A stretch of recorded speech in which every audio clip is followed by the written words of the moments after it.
Hello दोस्तों, तो ये वीडियो उन लोगों के लिए है जो कोचिंग संस्थान चलाते हैं। उनके लिए कुछ प्रोसेस चल रहे हैं रजिस्ट्रेशन के, और जो करवाना बहुत ही आवश्यक है। क्योंकि जब से दिल्ली की घटना हुई है, दिल्ली में जो है हुआ क्या था, बेसमेंट में लाइब्रेरी चल रही थी, कोचिंगें बेसमेंट में चल रही थी।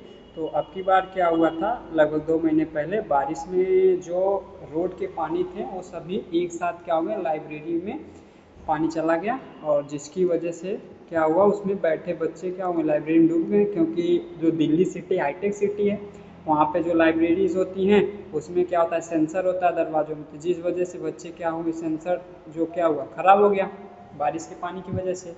तो दरवाज़ा खुला नहीं और बच्चे उसमें डूब के मर गए। इसलिए सरकार एक्टिव है कि जितनी अवैध कोचिंगें हैं उनकी जांच की जाए और उन्हें रजिस्टर्ड करवाया जाए। अगर रजिस्टर्ड नहीं है तो ऐसे कोचिंगों पर कार्रवाई हो सकती है। इसलिए मेरे प्यारे दोस्तों, आप लोग इस बात को ध्यान से सुनेंगे और रजिस्ट्रेशन करवा लीजिए, बहुत ज़्यादा खर्च नहीं आएगा। कुल मान के चलिए कि 20 से 25 हज़ार रुपये में आपका रजिस्ट्रेशन कंप्लीट हो जाएगा।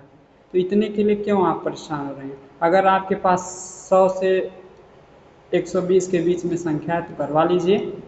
और जिसके पास 10-20 संख्या है वो एकदम बिंदास चलाए, उनके लिए कोई दिक्कत नहीं। लेकिन जिनके पास संख्या है वो रजिस्ट्रेशन अपना करवा लें, क्योंकि उनके लिए दिक्कत हो सकती है। तो चलिए आपको बताते हैं रजिस्ट्रेशन के लिए आपको क्या क्या करना होगा और रजिस्ट्रेशन कहाँ करवाना होगा, ठीक ना। तो रजिस्ट्रेशन जो आपका होगा, पहली बात तो ये, जो कोचिंग संस्थान होते हैं तो पहले तो चीट फंड में होता था, लेकिन फिलहाल अभी क्या है, अगर आदेश डीआईएस का है तो डीआईएस की तरफ से आदेश होने की वजह से आपको डीआईएस ऑफिस जाना होगा। ठीक, जिला निरीक्षक जो अधिकारी होते हैं विद्यालयों के, जिला विद्यालय निरीक्षक जो होते हैं, तो उनके ऑफिस में जाना होगा और वहाँ से रजिस्ट्रेशन प्रोसेस आपका होगा। तो पहले इसके लिए कितने बच्चों पे रजिस्ट्रेशन होता है, तो जान लीजिए कि आपके पास 2 बच्चे हों तब भी आप रजिस्ट्रेशन करवा सकते हैं, 1000 बच्चे हों तो करवा ही सकते हैं, ठीक ना।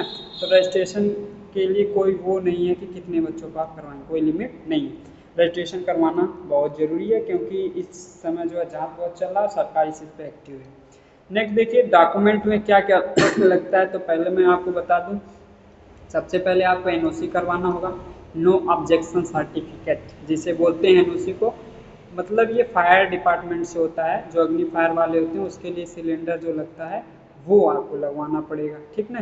तो ये एनओसी आपका मान के चलिए 700 से 800 रुपये में ऑनलाइन होता है फॉर्म, ऑनलाइन आप कर देंगे। ऑनलाइन करने के बाद क्या होगा, जो आपके एफएसओ होते हैं इस डिपार्टमेंट में, जो दरोगा होते हैं, ठीक ना, ये आएंगे जांच करने और जांच करेंगे, आपके रूम को देखेंगे कितना एरिया है, तो हिसाब से कितना सिलेंडर उसमें लग सकता है फायर का, वो अवेलेबल करवाएंगे और आपकी प्रक्रिया पूरा होगा। लेकिन इसके लिए आपको करवाना क्या होगा, सबसे पहले एनओसी के लिए आपको बनवाना होगा कमरे का नक्शा, ठीक है, तो नक्शा बनवा लेंगे। और क्या लगेगा, कोचिंग की एक मुहर बनवा लीजिएगा, मुहर बहुत ज़रूरी है, क्योंकि मुहर यहाँ पे प्रमाणित करने के लिए लगता है, और किसके नाम पे है उसका सिग्नेचर लगेगा, ठीक ना। कमरे का किरायानामा आपको बनवाना पड़ेगा, ये रजिस्ट्रेशन में लगेगा। तो एनओसी हो गई, एनओसी में आपको प्रमाण पत्र फायर डिपार्टमेंट की तरफ से मिल जाएगा, वो हो गया आपका। फिर कमरे का किरायानामा आपको जो 100 रुपये की नोटरी बनवाना है, माने जो ओनर होंगे, जो मालिक होंगे रूम के, उनसे आप क्या करेंगे, एग्रीमेंट करवा लेंगे 11 महीना या 2 साल, जो भी आप करवाइएगा। तो वो आप किरायानामा 100 रुपये की नोटरी, ये तहसील द्वारा बनती है, आपकी जो तहसील होगी वहाँ से आप बनवा लीजिएगा, ठीक ना। तो उसको बनवाने के बाद आपको फिर ये प्रमाण पत्र देना है, कोचिंग में कितने अध्यापक पढ़ा रहे हैं और वो सरकारी नहीं है, ये होना चाहिए। तो इसके लिए आप कोई नोटरी बनवा लीजिएगा 10 पे, उस पर लिख दीजिएगा कि मैं प्रमाणित करता हूँ कि मेरा संस्थान है और मेरे संस्थान में कोई भी नियोजित अध्यापक नहीं है, कोई सरकारी अध्यापक नहीं है। तो उसका आप जो है लिख के 100 या 10 पे नोटरी बनवा लीजिएगा, बनवा के आप उसको जमा कर दीजिएगा। फिर पानी की सुविधा क्या है, पीने के लिए पानी कहाँ से है, कैसा है, आरओ का लगाए हैं या कुछ और है, तो वो सारी चीज़ों का आप फ़ोटो ले लेंगे और फ़ोटो निकलवा लेंगे, ठीक।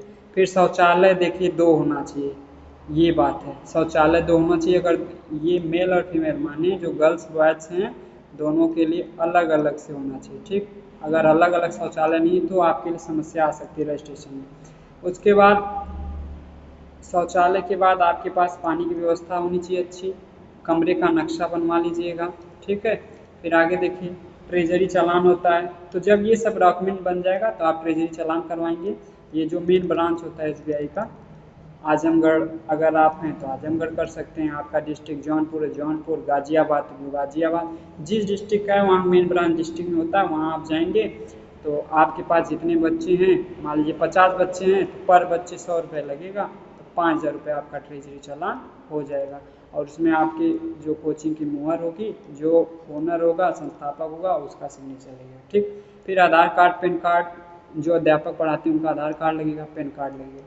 2 नामनी होंगे जिनको आप बनाना होगा, कोई भी बना लीजिएगा, उनका सिग्नेचर फोटो लगेगा। फिर आप जब DIS ऑफिस जाएंगे तो वहाँ पे एक आपको फॉर्म मिलेगा नियम 8 करके, उस फॉर्म को आप ले लीजिएगा। ठीक ना, अब उस फॉर्म को लेके आप भर के बढ़िया से और उसको सबसे ऊपर लगाइएगा। ऊपर लगाने के बाद जितने डॉक्यूमेंट बनाए हैं उनको नीचे कर दीजिएगा। ठीक, लगा के और जो सर्टिफिकेट ये लगाना है आपको, किसका सर्टिफिकेट लगाना, जो अध्यापक पढ़ाते हैं उनका क्या है, उनका PG है कि UG है कि B.Ed है कि नहीं है, C.Tet है कि नहीं है, मानी क्वालिफिकेशन जो भी हाईएस्ट है उनका आप क्या करेंगे, आप एक प्रिंट ले लेंगे। प्रिंट उसमें सभी अध्यापकों का लगा के और DIOS ऑफिस जाएंगे और वहाँ पे जाके जमा करेंगे। फिर निरीक्षण करने के लिए वहाँ से अधिकारी लोग आते हैं, निरीक्षण करेंगे आपके रूम का, और रूम का निरीक्षण करने के पश्चात 4 से 5 दिनों में आपको अगर सेटिस्फाइड हैं तो फाइनल क्या दे देंगे, फाइनल प्रमाण पत्र दे देंगे।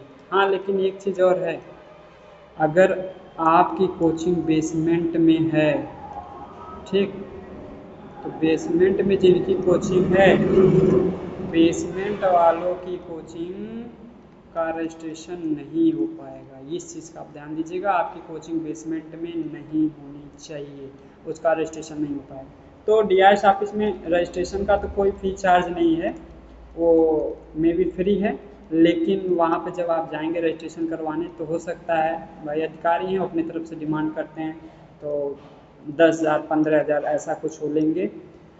तो मान के चलिए अगर आपका थोड़ा बहुत व्यवहार अच्छा है, बातचीत अच्छे से कर लिए, तो 8-9 हज़ार में आपका वो कर देंगे फाइनल। ठीक है, तो देख लीजिए वीडियो में मैंने जो बताया है इसको ध्यान दीजिएगा आप, और सारे डॉक्यूमेंट बनवा के फिर आप DIS ऑफिस जाइए। कोई ज़्यादा दिक्कत नहीं है, रजिस्ट्रेशन आराम से हो जाएगा।